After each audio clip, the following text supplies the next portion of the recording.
ఒక పేషెంట్ను లీడర్స్ మీకు అందరికీ లైవ్లో చూపిస్తా. నాకు లాస్ట్ స్టేజ్లో ట్రీట్మెంట్ చేసి మేడమే అన్నమాట తెలుసా. ఈరోజు ప్లాన్ చెప్పిన మేడమే నన్ను లాస్ట్ స్టేజ్లో చూసి చచ్చిపోయిందని వదిలేసిపోయింది మేడం. రాత్రి 12 గంటలకి మిడ్నైట్ కోటి హాస్పిటల్లో తెలుసా. మేడం కూడా నా మీద హోప్స్ లేవు, కానీ ఈరోజు చూడండి మేడం నేను ఇక్కడే ఉన్నాం. బిఫోర్ మెసేజ్ ఒక పేషెంట్ చాలా హెల్త్ ప్రాబ్లం ఉండే, అసలు డాక్టర్స్ కూడా ఏం చేయలేదు. పరిస్థితి 6 monthsలో చనిపోతుంది. డెలివరీకి అయితే బ్రెయిన్ డెత్ అయిపోయింది. కానీ నేను 1 year తర్వాత మెసేజ్ సప్లిమెంట్స్ వాడడం జరిగింది.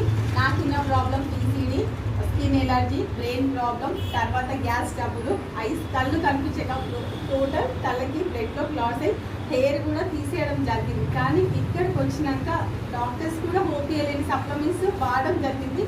నేను వాడింది శతవారి మ్యాక్స్, తర్వాత గ్యానోడర్మా, అలవేరా, ఆమ్లీ, మూవి, cholesterol, protein powder, calcium, food patches, నీము, తర్వాత సీ వట్టను, ఇంకా ఇక్కడ ఏమేమి సప్లిమెంట్స్ ఉన్నాయని, దాంతోపాటు రైస్ బ్రాన్ ఆయిల్. నిజంగా చెప్పిన PCD అయితే 50 ఏళ్ళ వరకు ఇంకా వేస్ట్ పెప్పర్స్ నుంచి కూడా తీయడానికి ఛాన్స్ లేదు. సిచ్యువేషన్లో సప్లిమెంట్స్ పడితే 1 monthకి క్యూర్ అయింది తెలుసా. ఒకటే నెల.